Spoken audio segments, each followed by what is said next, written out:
कई राज्यों में हुए विधानसभा चुनावों के बाद कांग्रेस की मुसीबत लगातार बढ़ रही है। इन्हीं सबके बीच कांग्रेस दो तरफ से घिरती हुई नजर आ रही है। एक तरफ ममता बनर्जी ने विपक्षी गठबंधन की लीडरशिप पर अपना दावा ठोका है, दूसरी तरफ समाजवादी पार्टी पहली ऐसी पार्टी है जिसने ममता बनर्जी का खुलकर समर्थन कर दिया है। राहुल गांधी के किसी भी तरह के नेतृत्व से साफ इंकार कर दिया है। यूपी जैसे बड़े राज्य में कांग्रेस और समाजवादी पार्टी गठबंधन के तहत विधानसभा के समर में उतरी थी, लेकिन हाल की कुछ घटनाओं पर नजर डालें तो कई मौकों पर दोनों पार्टी एक दूसरे के साथ खड़ी नहीं दिखाई देती हैं। तो सबसे बड़ा सवाल यह है कि आखिर ऐसा क्या हुआ कि दोनों पार्टियों के बीच दरार है। ऐसे कौन कौन से मुद्दे हैं जिसको लेकर यूपी के दो लड़के राहुल गांधी और अखिलेश यादव के बीच दूरियां हैं। आइए आपको ग्राफिक्स के जरिए चार मुख्य मुद्दे बताते हैं जिनकी वजह से कांग्रेस और समाजवादी पार्टी में कड़वाहट बढ़ती जा रही है। सबसे पहले अगर हम बात करेंगे तो संभल हिंसा मामले पर दोनों का साथ नहीं आना, यह सबसे बड़ा मुद्दा है। पूरा मामला क्या है संभल हिंसा का, यह मैं आपको समझाती हूं। दरअसल संभल हिंसा मामले को समाजवादी पार्टी सदन में जोर शोर से उठाना चाहती थी, इसी मुद्दे को लेकर के रार है, लेकिन आरोप यह है कि कांग्रेस ने पुरजोर तरीके से समाजवादी पार्टी का साथ नहीं दिया, जिस वजह से तकरार बढ़ चुकी है। अब दूसरे मुद्दे की हम बात कर लेते हैं, लोकसभा में सिटिंग अरेंजमेंट। इसकी वजह से भी दोनों पार्टियों में दूरियां बढ़ चुकी हैं, क्योंकि यहां पर समाजवादी पार्टी को कांग्रेस का साथ नहीं मिला है। दरअसल समाजवादी पार्टी के मुखिया अगर हम अखिलेश यादव की बात करें तो अयोध्या से सांसद अवधेश प्रसाद को लोकसभा में आगे की बेंच से हटाए जाने और विपक्ष के नेता राहुल गांधी की चुप्पी से खफा है, ये सबसे बड़ा मुद्दा है। हर मौके पर हमने देखा है कि यहां पर अखिलेश यादव उनका नाम लेते रहते हैं। अब कांग्रेस के विरोध प्रदर्शन में समाजवादी पार्टी शामिल नहीं है। दरअसल कांग्रेस के विरोध प्रदर्शन में ऐसा क्यों हुआ कि समाजवादी पार्टी शामिल नहीं है, ये बताते हैं। कांग्रेस संसद की कार्रवाई के समय कई मुद्दों पर सरकार को घेरने की कोशिश कर रही है और सदन के बाहर भी प्रदर्शन कर रही है, लेकिन ऐसे कई मुद्दे हैं जिस पर प्रदर्शन में समाजवादी पार्टी और टीएमसी शामिल नहीं हुई है, जिस वजह से दोनों पार्टियों के बीच विरोध बढ़ चुका है। अब चौथा सबसे बड़ा मुद्दा यूपी उपचुनावों के समय कांग्रेस की चुप्पी। आपको मालूम है कि हाल ही में उत्तर प्रदेश में 9 विधानसभा सीटों पर उपचुनाव हुए हैं। इन चुनावों में कांग्रेस ने समाजवादी पार्टी को अपना समर्थन दिया, लेकिन कांग्रेस के बड़े नेता एसपी उम्मीदवारों के समर्थन में रैलियां यहां पर नहीं आए रैलियों में। इसके साथ ही समाजवादी पार्टी का आरोप यह है कि कुंदरकी सीट पर आए रिजल्ट के विरोध में भी कांग्रेस ने खुलकर साथ नहीं दिया। तो संसद का शीतकालीन सत्र जारी है। लोकसभा में सांसदों के बैठने की सीटों में बदलाव किया गया है।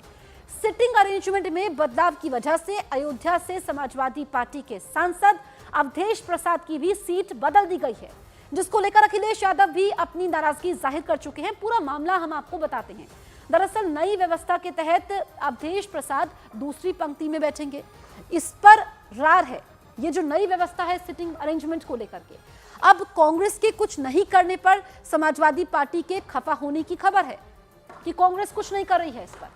इसके अलावा अगर हम देखें तो पूरे मामले पर राहुल गांधी की चुप्पी से भी नाराजगी की खबर है।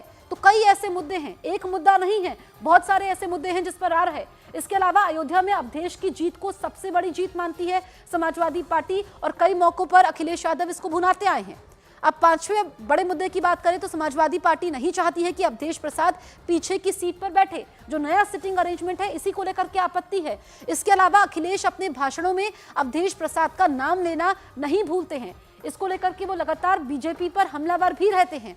तो ये हमने आपको बताया कि कौन कौन से मुद्दे हैं जिस वजह से समाजवादी पार्टी कांग्रेस से नाराज है। अब आपको बताएं कि लोकसभा में एसपी सांसद अवधेश प्रसाद की सीट बदलने का मामला तूल पकड़ चुका है। आपको बताते हैं कि लोकसभा में सिटिंग अरेंजमेंट के नियम क्या है। अब नियम 4 के अनुसार लोकसभा में सिटिंग अरेंजमेंट होता है, स्पीकर तय करते हैं कि किसे कौन सी सीट अलॉट करनी है। पार्टी पोजीशन के आधार पर भी सिटिंग अरेंजमेंट होता है, सीनियरिटी के आधार पर भी सीटें आवंटित होती हैं। सीनियर मेंबर्स को आगे की पंक्ति में सीट आवंटित होती है। इंडिया गठबंधन में नेताओं के बदले हुए सुर के बीच अखिलेश और राहुल गांधी के बीच बढ़ती दूरियां इस वक्त सबसे ज्यादा चर्चा का विषय है। क्या वाकई अखिलेश यादव राहुल गांधी या फिर कांग्रेस पार्टी के रवैये से खफा है? पूरी कहानी समझने के लिए रिपोर्ट आपको हम दिखाते हैं।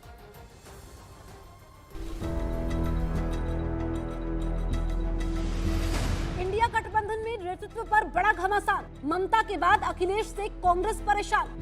যে আমি এখানে বসেও আমি কিন্তু এটা চালিয়ে দিতে পারি। राहुल गांधी से अखिलेश यादव की दूरी, सिटिंग अरेंजमेंट या कोई और मजबूरी? राहुल गांधी तो अब भी इंडिया गठबंधन के नेता नहीं। महाराष्ट्र और झारखंड विधानसभा चुनाव के साथ यूपी में 9 विधानसभा सीटों पर हुए उपचुनाव के बाद विपक्ष के गठबंधन में जिस तरह से सुर उठने लगे हैं, उससे इतना तो साफ है कि अंदर खाने में सब कुछ ठीक तो नहीं चल रहा है। ममता बनर्जी गठबंधन के नेतृत्व का दावा पेश कर रही हैं। समाजवादी पार्टी और शरद पवार ममता का समर्थन कर रहे हैं। आरजेडी लालू यादव को गठबंधन का असली शिल्पकार बता रही है और रामगोपाल यादव कांग्रेस की क्षमता पर ही सवाल खड़े कर रहे हैं। राहुल गांधी तो अब भी इंडिया गठबंधन के नेता नहीं जी। तो ममता बनर्जी के बयान को किस तरह से देखते हैं? ममता बनर्जी ये कोई भी कह सकता है कि तो अच्छा, सब राजनीति में कोई साधु संत तो बन के आते नहीं, सब पद चाहते हैं और वो ये देख रहे हैं। संभवतः उन्होंने इसलिए कहा होगा कि चाहे लोकसभा का चुनाव हो चाहे विधानसभा के चुनाव हो, कांग्रेस ने कहीं अच्छा परफॉर्म कर नहीं पाया। समाजवादी पार्टी के नेता खुलकर राहुल गांधी और कांग्रेस की क्षमता पर सवाल उठा रहे हैं, लेकिन आखिर ऐसा क्यों हुआ? पिछले महीने तक कांग्रेस के साथ अलायंस करके यूपी की 9 सीटों पर उपचुनाव लड़ने वाली समाजवादी पार्टी का अचानक से कांग्रेस से मोहभंग क्यों होने लगा? इसके पीछे की वजह क्या है? क्या लोकसभा में सिटिंग अरेंजमेंट से अखिलेश यादव कांग्रेस से खफा हैं?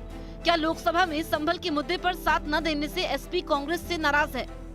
ये सवाल इसलिए क्योंकि पिछले दिनों लोकसभा में बदले सिटिंग अरेंजमेंट को और अयोध्या से समाजवादी पार्टी अवधेश प्रसाद की सीट बदलने को लेकर खुलकर नाराजगी जाहिर कर चुकी है और संभल के मुद्दे पर भी रामगोपाल यादव कांग्रेस को संसद में मुद्दे को मुखरता से उठाने के लिए नसीहत दे चुके हैं। हालांकि लोकसभा में सिटिंग अरेंजमेंट की बात करें तो नियम 4 के अनुसार लोकसभा में सिटिंग अरेंजमेंट होता है। स्पीकर तय करते हैं कि किसे कौन सी सीट अलॉट करनी है। पार्टी पोजीशन के आधार पर भी सिटिंग अरेंजमेंट होता है और सीनियरिटी के आधार पर भी सीट आवंटित की जाती है। सीनियर सदस्यों को आगे की पंक्ति में सीट आवंटित होती है, फिर वो चाहे किसी भी दल के हों। लेकिन अवधेश प्रसाद की सीट बदलने को लेकर समाजवादी पार्टी कहीं न कहीं मुख्य विपक्षी दल कांग्रेस से खफा नजर आ रही है और संसद में भी मुद्दों को लेकर दोनों पार्टियों में दो राय देखने को मिल रही है।